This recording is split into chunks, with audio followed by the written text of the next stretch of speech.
Hello friends, मैं रचना Amarnath happy literature channel में आपका स्वागत करती हूँ। So friends, in this video I'm going to discuss all about American literature, means the beginning of American literature. तो समझ लो इस वीडियो में हम एक ट्रिप में जा रहे हैं, ठीक है। और ये ट्रिप जो है 400 साल पीछे जा रही है. We are heading to the very beginning of what we now call the United States. So here we're not going to focus mainly on politics or wars, but on stories, okay. Actually, we are going to answer a big question.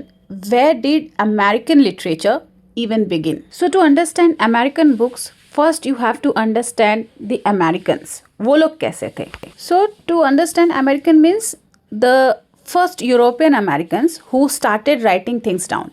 And huge part of that story is about a group called the Puritans. तो अब Puritans कौन थे? अपने आप को imagine करो कि आप इंग्लैंड में हो, 1600 इंग्लैंड में, and you go to church. तुम चर्च जाते हो और सब कुछ जो है, जो प्रीस्ट हैं वो कंट्रोल करते हैं.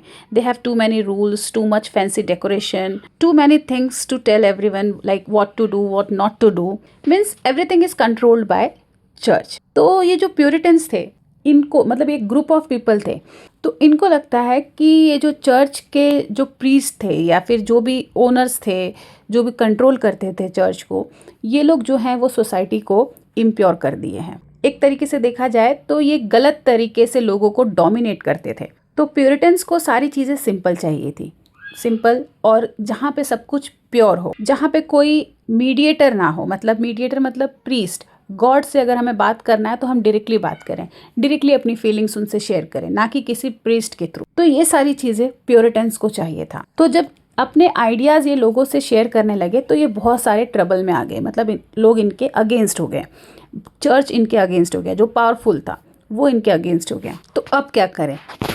तो प्यूरिटन ने डिसाइड किया कि वो जो है इस देश को छोड़ देंगे, इंग्लैंड को छोड़ देंगे. So they get on a scary tiny wooden ship and sail for month across a giant terrifying ocean to a place they have never seen. So the first big group, we call them pilgrims, landed in 1620. Then another bigger wave came in the 1630s. They landed in a place they named New England, and they had a huge powerful idea. Their leader, a man named John Winthrop, gave a speech. He said, "We will be like a city on a hill." इसका मतलब ये हुआ कि हमें एक ऐसा example create करना है जिसे लोग फॉलो करेंगे. सबकी नज़र हमारे ऊपर है, तो हमें कुछ ऐसा कर दिखाना है जो एक एग्जाम्पल बन सके. So actually he meant to build a perfect shining example of Christian community there. The whole world will watch them and see how it's done. So that was their mission,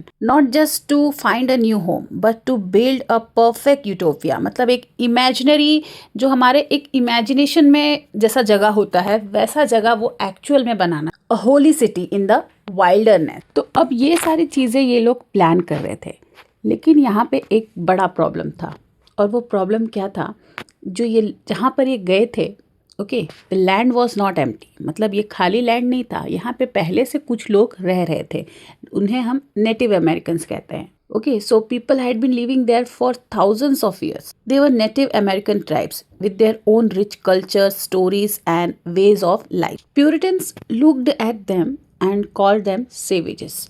savages क्या होता है? मतलब जो लोग uncivilised रहते हैं, wild. तो Puritans उनको देख के बोलते हैं ये लोग सेवेज हैं, वाइल्ड हैं, अनसिविलाइज्ड हैं. And they call the land a wilderness, जो एम्प्टी है, वाइल्ड है, और किसी लोगों का वेट कर रहे जो उनको ठीक कर सके. तो ये लोग सोचे कि हम ही है वो लोग जो इन्हें ठीक करने आए हैं, सिविलाइज्ड करने आए हैं, क्योंकि ये लोग अनसिविलाइज्ड है, ये लोग वाइल्ड है. तो ये बहुत ही इंपॉर्टेंट पॉइंट है. Then tragically, many Native Americans started dying from diseases the Europeans brought, like smallpox. ठीक है, कुछ मतलब वो जो आए थे तो अपने साथ कुछ वायरस लेकर आए थे, और वो लोग तो इम्यून हो चुके थे तो उनको इतना फ़र्क नहीं पड़ता था. लेकिन जो नेटिव अमेरिकन्स थे उनके ऊपर बहुत फ़र्क पड़ा. कई लोग मर गए उस बीमारी की वजह से, स्मॉल पॉक्स की वजह से. तो अब प्यूरिटन इसको किस तरीके से देख रहे हैं कि जो भगवान है वो एक्चुअली में ऐसे लोगों को क्लियर कर रहे हैं, मतलब हटा रहे हैं. God is clearing the land for us, ऐसा ये लोग सोचने लग गए, अपने आप को स्पेशल समझने लग गए, सोच रहे हैं कि भगवान ने हमें चूज किया है ये लैंड को साफ करने के लिए। जो नेटिव अमेरिकन्स हैं उन्होंने इस लैंड को गंदा करके रखा है, तो हम जो हैं वो हमें गॉड ने चूज किया, हम इन्हें साफ कर देंगे यहाँ से। So this kind of belief that they were the main characters in the story of America became the foundation of their writing. तो इनके राइटिंग्स का यही फाउंडेशन बन गया। ये अपने आप को समझने लग गए कि भगवान ने इन्हीं को भेजा है अमेरिका को ठीक करने के लिए, तो अपने आप को ये मेन कैरेक्टर समझने लग गए। तो मोस्टली सभी लोगों को पता ही होगा, लेकिन जिन्हें नहीं पता है उन्हें बता दूं कि जो अमेरिकन्स हैं वो एक्चुअली में ब्रिटिशर्स ही थे। So they wanted to build this perfect city on a hill. Okay, now you can imagine a small village where everyone knows everyone. The most important building is the meeting house for church. Okay, you don't just go to church on Sunday. Church is now the center of everything, social lives, rules, politics, everything. तो अब प्योरिटन्स ने हर चीज़ पर कब्जा कर लिया है, ठीक है। The town owns all the land to get a piece of land to farm. Farming करने के लिए अगर थोड़ा भी लैंड चाहिए तो इनको प्रूफ करना होता है कि तुम बहुत ही अच्छे हो और गॉडली प्योरिटन हो। सारे रूल्स को फॉलो करना पड़ता था, and the rules were about everything, how to dress, how to behave, no dancing, no fancy clothes, and you have to work hard, need to be very serious. तो ये सारे rules थे, और ये रूल्स को अगर जो फॉलो करेगा उसको लैंड मिलता था, उसे थोड़ा बहुत प्रिविलेज मिलता था। They believed in something called unanimity, that means total agreement. Everyone must agree with the leaders. If you disagreed then there will be big trouble. तो ऐसा तो हो नहीं सकता कि सभी लोग हर चीज़ के लिए अग्री होंगे, कोई ना कोई डिसअग्री हुआ। तो हम उसका एग्जाम्पल देखते हैं, जैसे कि रॉजर विलियम्स, उन्होंने क्या कहा कि ज़रूरी नहीं है कि जो चर्च के लीडर हैं वो गवर्नमेंट भी हो, वो एडमिनिस्ट्रेशन को भी संभाले। So let's keep them separate, but the Puritan said no way and they kicked him out. तो इनको वहाँ से हटा दिया गया, और ये क्या किए कि एक अपना सेपरेट आइलैंड को बिल्ड किए, Rhode Island. Okay, a colony that actually allowed religious freedom. Then another figure is Annie Hutchinson. She was a smart, outspoken woman, and she started holding Bible study meetings in her home for other women. So the male leaders put her on trial. They were shocked a woman would teach. They banished her too. उसे पूरी तरीके से रोक दिया। मतलब वो time के लिए बहुत बड़ी बात थी कि एक औरत पढ़ा रही है। तो ऐसे धीरे धीरे करके जो उनका ड्रीम था, जो प्यूरिटन्स का ड्रीम था, वो क्रैक होने लगा। So Puritan dreams was starting to crack from the inside, and then pressure came from the outside. और आउटसाइड में क्या थे, जो लोग थे जिनको अब पैसे की ज़रूरत है, सिर्फ रिलीजियस स्पीच वगैरह से सब काम तो होना नहीं है, उनको रहने के लिए, सर्वाइवल के लिए पैसे चाहिए। तो अलग ग्रुप बन गया जो थे मर्चेंट। अब ये ट्रेडिंग करना शुरू किए, चाहे जो मिल रहा था उनको, फिश मिल रहा था, फर्स मिल रहा था, लंबर मिल रहा था, ये सब में लोग ट्रेडिंग करना शुरू कर दिए थे। So they emerged as a new class of people called merchants, and they were more interested in business deals than in Bible study. They wanted to trade with everyone, even non-Puritans. And this created a fight between the old religious leaders and new money-focused merchants. And at the same time, the King of England was watching from across the ocean and said, I am in charge here. ठीक है, वो आके यहाँ पे अब control करने की कोशिश कर रहा है। So by the late 1600s the king took direct control. The Puritans perfect independent holy community was over. ठीक है, यहाँ पे ये सब चीज़ें खत्म होते गया। फिर अब ये लिखना शुरू किए। तो जब ये लिख रहे थे तो इन्होंने बहुत कुछ लिखा, लेकिन क्या लिखा? ये एंटरटेनमेंट के लिए कुछ नहीं लिखे, कोई नॉवेल फन के लिए नहीं लिखे, लेकिन इनका जो भी वर्ड था उसके पीछे इनका कोई ना कोई पर्पस रहा है। So their writings were very clear. They use plain, simple words, no fancy poetry for beauty's sake. Because the intention was to teach and preach. The goal was to show God's plan. तो इन्होंने जो भी कुछ लिखा वो entertainment के लिए नहीं लिखा, बल्कि लेसन के लिए लिखा, मतलब लोगों को समझाने के लिए, टीच करने के लिए। Like sermons, this was their biggest genre. ज़्यादातर इन लोग ने समन लिखा, means long detail speeches about God, sin and how to live. Then they also wrote histories and journals. They wrote down everything that happened, like a diary of their whole colony. Then a man named William Bradford wrote the famous of Plymouth Plantation. This was the history of the first colony. They also wrote some poetries, even though they were against fancy art, but some still wrote poems. The poems were always about God. For example, Annie Bradstreet, she wrote many poems. She wrote very beautiful personal poems about her faith, her family, and even her doubts. She was the first woman to be published in America. Then the most famous preacher writer was Jonathan Edwards. He gave sermon called Sinners in the Hands of an Angry God. तो कहने का मतलब ये है कि जो प्योरिटन्स थे उनकी जो राइटिंग था वो ज़्यादातर सीरियस था, रिलीजियस था और लोगों को कंट्रोल करने के लिए लिखा गया था. तो बहुत समय के लिए मतलब जब हम स्कूल में थे तब हमें ऐसा पढ़ाया जाता था, हमको ऐसा लगता था कि जो प्योरिटन की स्टोरी थी वो एक्चुअली में अर्ली अमेरिकन्स की स्टोरी थी. लेकिन फैक्ट ये नहीं था, क्योंकि ये लोग अर्ली अमेरिकन्स थे ही नहीं. पहले से ही अमेरिका में लोग थे जो नेटिव अमेरिकन्स थे. ओके तो जो प्योरिटन की स्टोरी थी बस ये वैसी स्टोरी थी जिसे सेव किया गया था, जिसे बचाया गया था और जिसे लोगों के सामने प्रेजेंट किया गया था. लेकिन जो नेटिव अमेरिकन्स लिखते थे वो कभी भी पब्लिश नहीं होती थी. तो ये अर्ली अमेरिकन्स की स्टोरी नहीं थी जो प्योरिटन्स लिखते थे. So America was full of other voices. Let me introduce them. 4 group के बारे में मैं बात करूंगी. Quakers, native Americans, enslaved Africans, poor whites. So let's start with Quakers. तो क्वेकर्स जो थे ये लोग भी क्रिश्चियन ओरिजिन्स के ही थे लेकिन प्योरिटन्स से अलग. ये लोग भी एक रिलीजियस ग्रुप थे लेकिन प्योरिटन से एकदम ही डिफरेंट थे. इनकी आइडियोलॉजी एकदम अलग थी. इनके ग्रुप लीडर का नाम था विलियम पेन. तो इनका क्या सोच था, ये लोग शांति में बिलीव करते थे. Okay they believed in peace, they believed in equality and that everyone had an inner light from God. So William Penn along with his group founded Pennsylvania. It was actually a state, okay, and they started it as a holy experiment in religious tolerance. Unlike the Puritans, they welcomed everyone. ठीक है. So this story is about inclusion. सभी लोग को इन्होंने welcome किया. Then another group was native Americans. They were here first. They had incredible stories, legends, history and knowledge. But the problem was everything was pass down orally. ठीक है, बोल बोल कर वो एक जनरेशन से दूसरे जनरेशन को अपने स्टोरीज़ को, अपने हिस्ट्री को, नॉलेज को पास किए थे.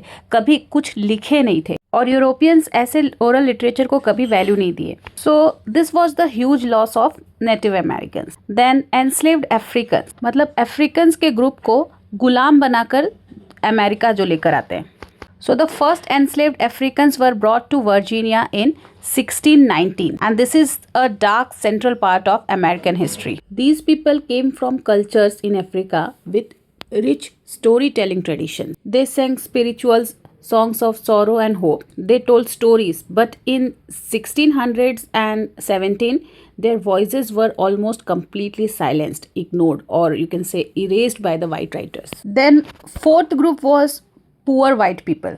ठीक है, जो कॉन्ट्रैक्ट में बंधे रहते थे, मतलब कि उनको यूरोप से यहाँ पर लेकर आया गया और वापस जाने के लिए इनके पास ये शर्त रखी गई कि तुम्हें 5 से 7 साल तक बिना कुछ लिए, मतलब बिना किसी पैसे के, बिना किसी सैलरी के काम करना पड़ेगा, तब जाके तुमको हम तुम्हारे घर या फिर तुम्हारे देश में वापस भेजेंगे. So they were treated almost like property. They were poor, angry and sometimes rebelled. ये लोग भी इन लोग के एक बार खिलाफ हुए थे, like beckons rebellions in 1676. So the big point here is the early America was noisy, मतलब बहुत ज़्यादा वहाँ पे शोर था. शोर मतलब कि दुख वाला शोर. मेसी था, पूरा कन्फ्यूजन, केओस, मतलब जो दिखता है एकदम बहुत अच्छा चमकदार अमेरिका एक्चुअली में वैसा नहीं बना था. बहुत लोगों को एक्सप्लॉइट करके ये अमेरिका बना है. तो ये क्राउड में कई सारे नॉइस थे, बहुत सारे स्टोरीज थे, लेकिन जो सबसे ज़्यादा सुना गया था वो था प्योरिटन का, क्योंकि ये लोग पावरफुल लोग थे. तो स्टोरीज कई सारे लोगों ने बोली, कई सारे लोगों ने लिखी, लेकिन सुनाई सिर्फ हमें प्योरिटन्स का दिया. Now let's move to 1700s, means the very beginning of the 18th century. Now here new ideas sail across the ocean from Europe, and this period is called the Enlightenment period. Okay, सब नए नए ideas अब आ रहे हैं. So this enlightenment was all about logic, science and the rights of the individual person. It asked questions like what is freedom and how should we govern ourselves. Then two famous writers of this time shows us different sides, like Benjamin Franklin. He is the American Enlightenment for many, a printer, a scientist and a writer. He was the model of the self-made person. He wrote many things like about working hard, saving money and improving yourself. The next example is Saint Jean de Quevecer. He wrote a book asking an amazing questions like what then is this new man, the American. American कौन है, इसके बारे में question है. He saw America as a beautiful melting pot where people from Europe could become something new, free and equal. तो इन्होंने America के बारे में अच्छी चीज़ तो लिखी ही थी, लेकिन साथ ही साथ स्लेवरी जब देखे तो वो शॉक्ड हुए. तो स्लेवरी के बारे में भी लिखे कि वो चमकते हुए अमेरिका पर एक दाग है. Okay, he wrote about that too, showing the ugly crack in America's shining idea. तो अच्छी चीज़ के साथ साथ बुराई भी लिखा इन्होंने. And here is the great terrible contradiction of the American enlightenment. While brilliant men were writing about liberty and freedom, the country's economy was becoming more and more dependent on the complete opposite, slavery. लोगों को exploit करके उनकी economy जो है वो develop हो रही थी. Laws controlling enslaved people became crueler, and also women still had almost no rights at all. So the city on a hill was now a nation dreaming of freedom, but built on foundation of suffering. जहाँ पर enslaved लोग ने suffer किया है, black Americans ने, Africans ने, women as well as poor whites. तो एक तरफ से चमकता हुआ अमेरिका दिखाई दे रहा है और दूसरी तरफ ये सारे लोग जो सफ़र किए हैं. Okay, now let's conclude this. ये पूरा एक्चुअली मैं एक ब्लॉग को मैंने यहाँ पे कंप्लीट किया है. जो भी पूरे ब्लॉग में था वो मैंने आपको समराइज कर दिया यहाँ पर इस वीडियो में अमेरिकन लिटरेचर के. So it began with the Puritans writing to build their perfect world, believing they were the heroes. अपने आप को हीरो समझ रहे थे, कुछ अच्छा लिखेंगे, कुछ अच्छा बनाएंगे. But it was shaped by the voices they tried to silence. किसके वॉइस थे वो? Native Americans, enslaved people, the poor, the dissenters like Roger Williams and Anne Hutchinson. And it was transformed by new ideas of freedom and reason in the 1700. तो ये एक introduction था कि जो American literature है वो कैसे स्टार्ट हुआ. ठीक है, तो आगे आने वाले वीडियोस में हम स्पेसिफिकली जो अमेरिकन राइटिंग्स हैं उस पर फोकस करेंगे. तो फ्रेंड्स, इस वीडियो में बस इतना ही. अगर आपको ये वीडियो अच्छा लगा है तो प्लीज़ इसे लाइक कर दीजिए, चैनल को भी सब्सक्राइब कर लीजिए, अपने फ्रेंड्स के साथ इसे शेयर करिए, कमेंट करिए. तो मिलते हैं मेरे नेक्स्ट वीडियो में एक नए टॉपिक के साथ. तब तक के लिए आप अपना ख्याल रखिए. बाय.